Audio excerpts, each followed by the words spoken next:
when you put your head down in sujood, and sujood is only to Allah, do we make sajda to anyone else? No, we don't. It is forbidden to bow down or make sajda to any creation except to the Creator. So when you make that sujood, it is a special connection between you and Allah subhanahu wa ta'ala, and Iblis cannot, and the shaitan cannot interfere between you and Allah. So there are two very close connections. In your dua to Allah when you are standing, sitting on your side. And in your sujood, where the Prophet ﷺ said, أَقْرَبُ مَا يَكُونُ الْعَبْدُ لِرَبِّهِ وَهُوَ سَاجِدٌ. The closest time a servant is to Allah is when they are in prostration. So make your dua in prostration. The shaitan understood that these are two avenues. But guess what? In order for the shaitan not to come to you this way, there is one condition.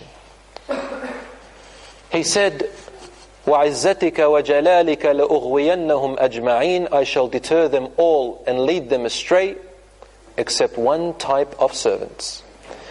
Who are they?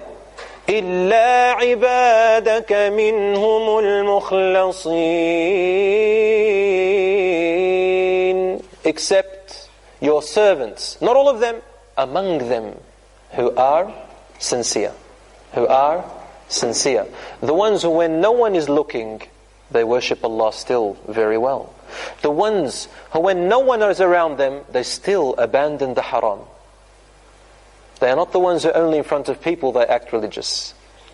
But when they are alone, it makes no difference. Yes, some people are lazy when they are alone. Some people maybe feel motivated when they are around pious people. That's different. I'm not talking about that.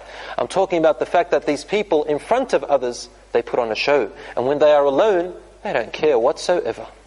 These people are not righteous, and the shaitan doesn't care about them. Doesn't care about them. He doesn't care that they're going to be a problem for him. They are his allies. These are the people who will lead you astray if you haven't prepared yourself. Brothers and sisters in Islam, having said this, the shaitan went on his way. And what does he do? The only thing the shaitan does, we all think that the shaitan is this powerful, strong being that makes us do things. No. The shaitan cannot make you do anything.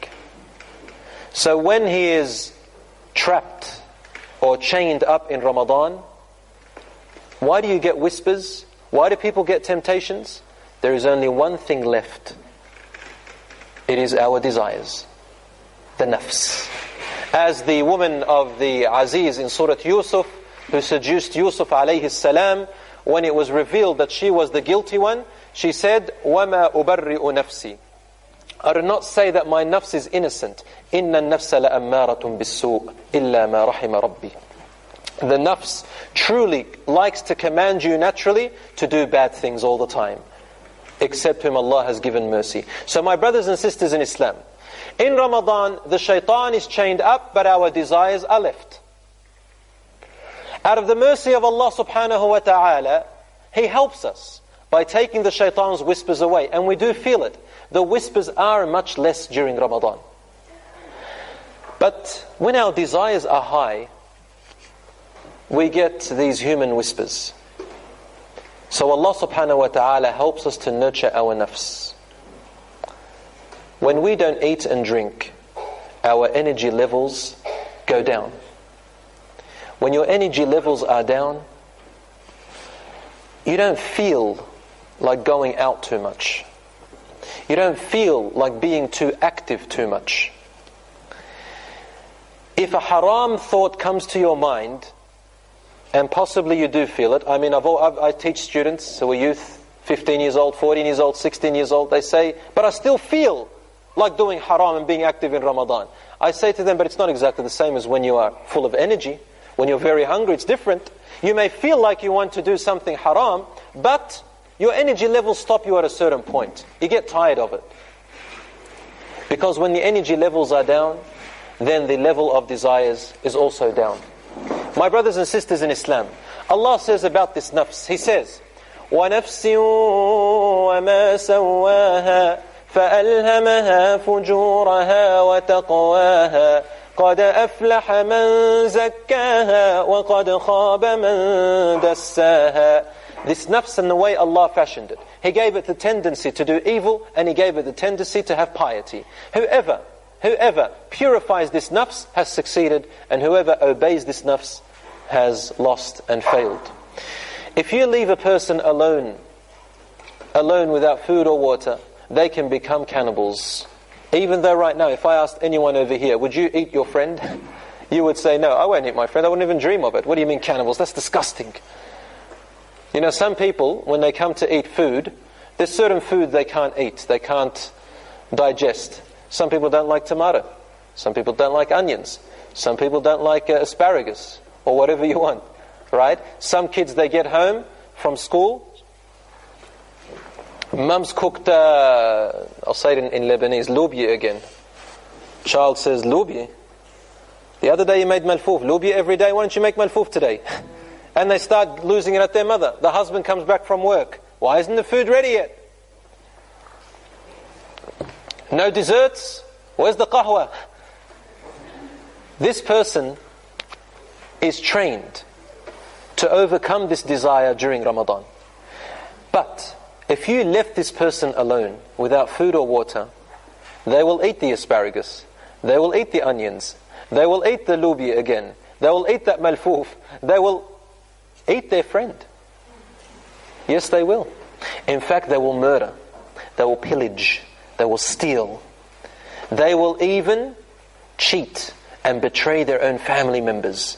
They'll possibly put themselves before even their brother or sister, before their parents, before their children possibly. The human being can become the most evilest of evil if you were to let them go, because this nafs, you don't know what it is capable of, brothers and sisters. Don't ever say to yourself,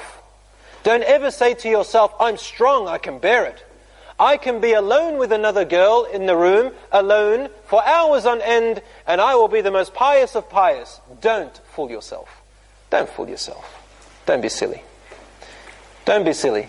Ar-Rasul ﷺ, for example, said about this nafs, مَا اخْتَلَى رَجُلٌ وَامْرَأَةٌ إِلَّا وَكَانَ الشَّيْطَانُ ثَالِثُهُمَا. No man and woman who are not lawful for each other are alone in one room long enough, except that the shaitan is their third. Now we said that the shaitan is not only the jinn, but the shaitan is also your desires, the human shaitan. So we have to be aware that this nafs of ours can lead us astray to evil, and therefore Ramadan and fasting is a way of nurturing it. The other thing we need to be aware of is this. This nafs can also be nurtured and can be purified. How do you purify this nafs, this desire? Well, by nurturing your soul. By nurturing your soul. And the way we nurture our soul is with dhikr, remembrance of Allah subhanahu wa ta'ala. You should start this dhikr now. Now. Start your night prayers now if you can. Night prayers means any prayer after Isha until Fajr. Why don't you start something called Salat al-Duha from now? It's in the middle of the day, just before Dhuhr time. About 9 o'clock, 10 o'clock, 8 o'clock, after the sun rises, it's Duha prayer. 2, 4, 8, as many as you like. Why don't you from now start to train yourself and make a plan that every Asr, for example, of every day, I'm going to spend 20 minutes reading the Qur'an. Yes, maybe you don't know how to read the Qur'an. Maybe you don't know Arabic. Maybe when you read the Qur'an you stutter, you find it hard, it's difficult upon you. Then I say to you this, Ar-Rasul ﷺ said, you get double the reward. Double. Maybe you've memorized some Qur'an off by heart. You don't have to read it. Ar-Rasul ﷺ was illiterate. How did he read it? He memorized it. So why don't you read Al-Fatiha or a few verses of Al-Jaza Amma? What stops you from that? Read them over and over again. For every letter there is 10 hasanat. And when you get that, automatically, my dear brothers and sisters, don't think about it, don't think about it.